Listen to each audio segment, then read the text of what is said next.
नमस्कार दोस्तों। आज हम सामान्य प्रतियोगी परीक्षा के विषय में भारतीय संविधान के अंतर्गत जानकारी प्रदान कर रहे हैं। भारतीय संविधान में समय समय पर जो अधिनियम लागू हुए स्वतंत्रता के पूर्व, उनके हम वर्णन कर रहे हैं। अगर ये वीडियो आपको अच्छा लगे तो सब्सक्राइब कीजिए, लाइक कीजिए और शेयर कीजिए। भारतीय संविधान का संक्षिप्त इतिहास देखा जाए तो 1764 ईस्वी के बक्सर युद्ध एवं 1775 ईस्वी की लड़ाई को अंग्रेजों द्वारा जीत जाने के पश्चात बंगाल पर ब्रिटिश ईस्ट इंडिया कंपनी पर प्रभाव बढ़ता गया था। ब्रिटिश ईस्ट इंडिया कंपनी के शासन को अपने अनुकूल बनाए रखने के लिए अंग्रेजों ने समय समय पर कई अधिनियम पारित किए, जिसको भारतीय संविधान के विकास एवं इतिहास के नाम से जाना जाता है। तो सबसे पहले तो क्वेश्चन यही आता है दोस्तों इसमें कि बक्सर युद्ध कब हुआ था। तो 1764 ईस्वी में हुआ था। हालांकि ये इतिहास का प्रश्न बनता है। और सबसे पहला अधिनियम जो पारित किया था अंग्रेजों ने वो था रेगुलेटिंग अधिनियम 1773 ईस्वी। तो दोस्तों एक क्वेश्चन यही बनता है कि रेगुलेटिंग अधिनियम कब पारित किया गया था। तो रेगुलेटिंग अधिनियम 1773 ईस्वी में पारित किया गया था। इस अधिनियम का संवैधानिक महत्व अत्यधिक माना जाता है। भारत में ईस्ट इंडिया कंपनी आने के बाद कंपनी के शासन पर संसदीय नियंत्रण स्थापित किया गया, अर्थात कंपनी के कार्यों को नियंत्रित और नियमित करने की दिशा में ब्रिटिश सरकार द्वारा उठाया गया पहला महत्वपूर्ण कदम था। इस अधिनियम के द्वारा पहली बार कंपनी के प्रशासनिक और राजनीतिक कार्यों को मान्यता मिली। इसके द्वारा केंद्रीय प्रशासन की नींव भी रखी गई। तो साथियों, रेगुलेटिंग अधिनियम के बारे में आपको याद होना चाहिए। रेगुलेटिंग अधिनियम कब पारित हुआ, तो सीधा सा प्रश्न बनता है कि रेगुलेटिंग अधिनियम 1773 ईस्वी में पारित किया गया था। अब रेगुलेटिंग अधिनियम 1773 की विशेषताएं, मुख्य विशेषताएं इसकी है। रेगुलेटिंग अधिनियम 1773 की विशेषताएं निम्नलिखित है। इस अधिनियम के द्वारा बंगाल के गवर्नर को बंगाल का गवर्नर जनरल पद नाम देते हुए मुंबई और मद्रास के गवर्नर को इसके अधीन किया गया। यानी कि मुंबई और मद्रास के गवर्नर को बंगाल के गवर्नर के अधीन किया गया। दूसरी विशेषता है इसकी, इस अधिनियम के तहत बनने वाले प्रथम governor general Lord Warren hostings थे। इसमें से प्रश्न बनता है कि सन 1773 के अधिनियम के तहत बनने वाले प्रथम गवर्नर कौन थे। तो दोस्तों 1773 रेगुलेटिंग अधिनियम के बनने वाले प्रथम governor general Lord Warren Hastings थे। इस तीसरी विशेषता है, इस अधिनियम के तहत कोलकाता प्रेसिडेंट में एक ऐसी सरकार की स्थापना की गई जिसमें गवर्नर जनरल और उसकी परिषद के 4 सदस्य नियुक्त किए गए थे, जो सत्ता का उपयोग एवं संचालन सामूहिक रूप से किए गए थे। चौथी विशेषता है, इस अधिनियम के तहत यानी रेगुलेटिंग अधिनियम के तहत कोलकाता में सन 1774 में एक उच्चतर न्यायालय की स्थापना की गई, जिसमें मुख्य न्यायाधीश सर एलिजाह एम्पे और 3 अन्य न्यायाधीश क्रमशः चैम्बर, लेमिस्टर और हाइट थे। तो इसमें से प्रश्न बनता है दोस्तों कि कोलकाता उच्चतम न्यायालय की स्थापना कब की गई। तो रेगुलेटिंग अधिनियम के तहत कोलकाता में सन 1774 में एक उच्चतम न्यायालय की स्थापना की गई। और इसमें एक प्रश्न ये भी बनता है कि इसके मुख्य न्यायाधीश कौन थे और कितने सदस्य थे। तो इसके मुख्य न्यायाधीश सर एलिजाह एम्पे थे और 3 अन्य न्यायाधीश थे, जो चैम्बर्स, लिमिस्टर और हाइट थे। 5 विशेषताएं दोस्तों, इस अधिनियम के अनुसार कंपनी के कर्मचारियों को निजी व्यापार करने और भारतीय लोगों से उपहार व रिश्वत लेने पर रोक लगा दी गई थी। इस अधिनियम के तहत ब्रिटेन सरकार को कोर्ट ऑफ डायरेक्टर के माध्यम से कंपनी पर नियंत्रण अत्यधिक मजबूत हो गया। इस अधिनियम के द्वारा भारत में राजस्व, नागरिक और सैन्य मामलों की जानकारी ब्रिटिश शासन सरकार को देना अनिवार्य कर दिया गया। एक प्रकार से देखा जाए तो सन 1773 का जो रेगुलेटिंग अधिनियम था वो चूँकि क्या ब्रिटिश इंडिया कंपनी को मजबूत करना था। अब आता है दोस्तों एक्ट ऑफ सेटलमेंट 1781। तो एक क्वेश्चन इससे बनता है कि एक्ट ऑफ सेटलमेंट कब लागू हुआ। तो एक्ट ऑफ सेटलमेंट 1781 में लागू हुआ। ये रेगुलेटिंग एक्ट की कमियों को दूर करने के लिए एक्ट ऑफ सेटलमेंट 1781 लागू किया गया।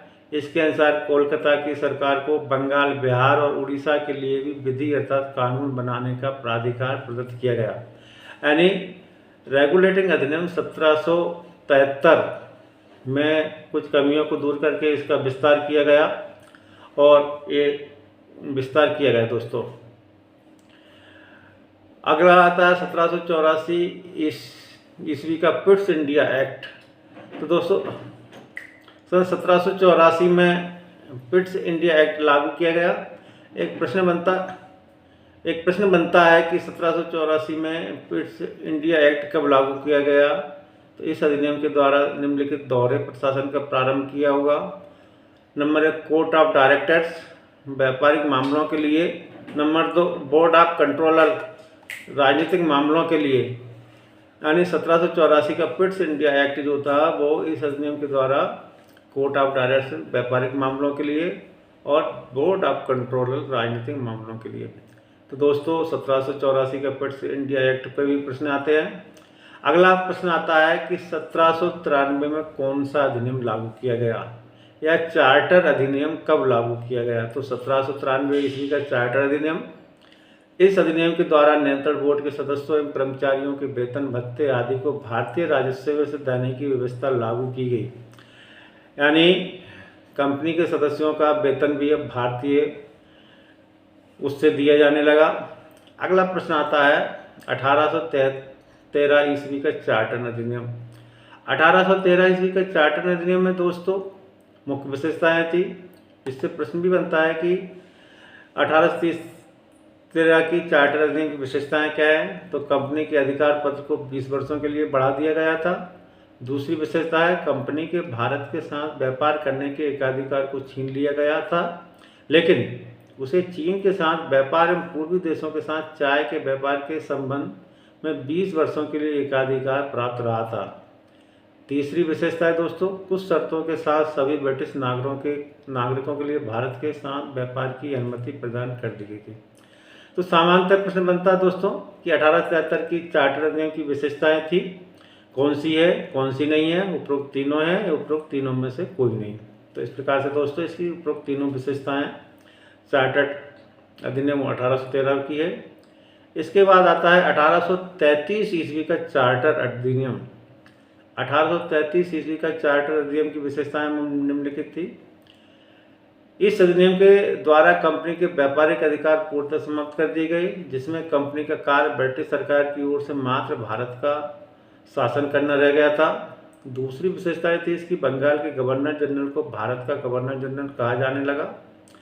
और तीसरी विशेषता है मुंबई तथा मद्रास की परिषदों की विधि निर्माण शक्तियों को वापस ले लिया गया तथा विधिक परामर्श हेतु गवर्नर जनरल की परिषद में विधि सदस्य के रूप में चौथे सदस्य को सम्मिलित किया गया।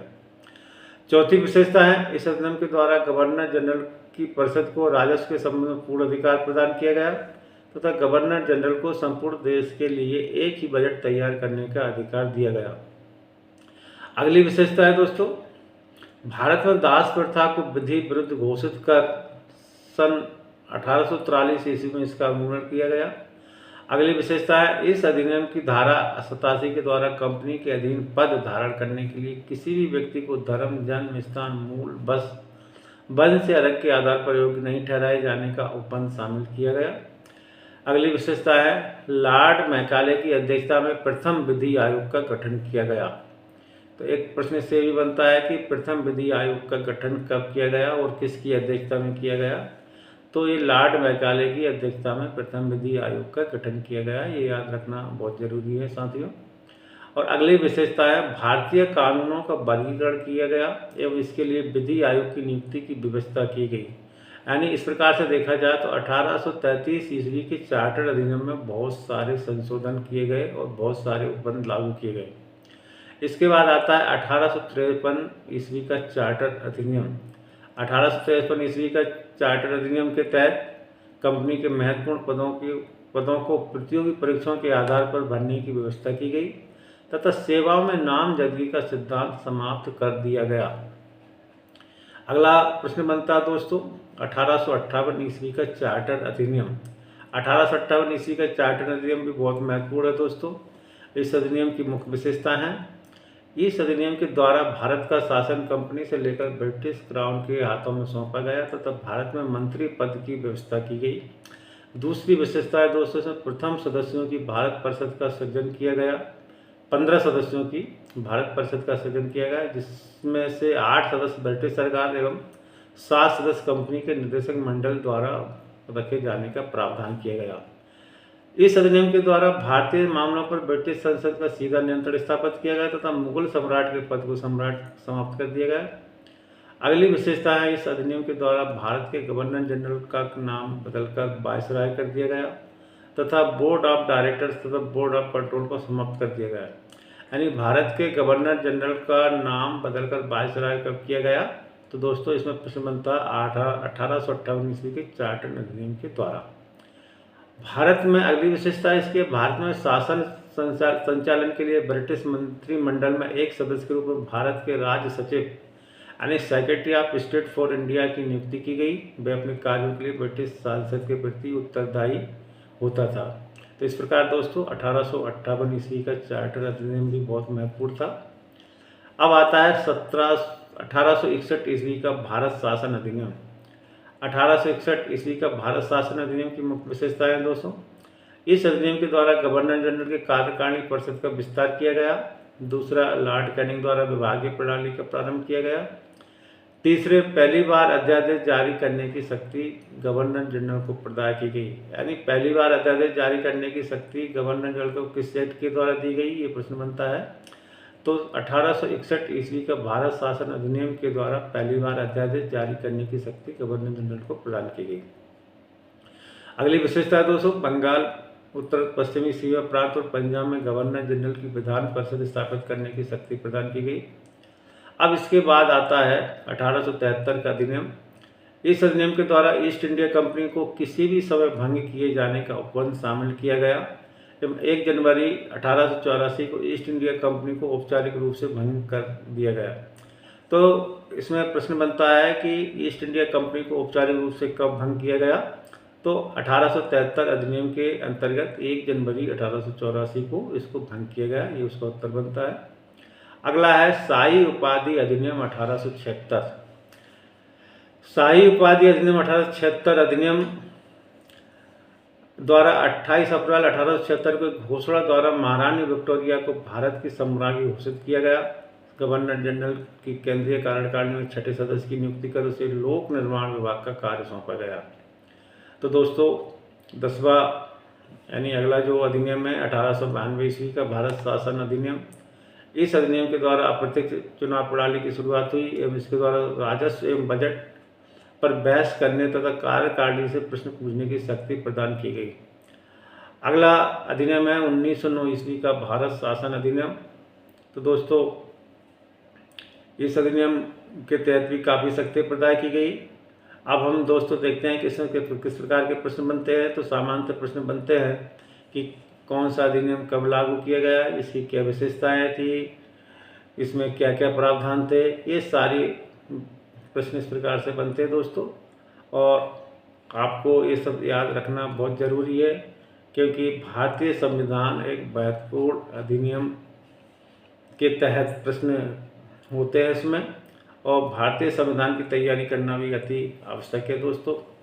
भारतीय संविधान से सामान्यतः 8 से 12 या 15 प्रश्न तक पूछे जाते हैं और इसकी तैयारी होना बहुत ज़रूरी है दोस्तों।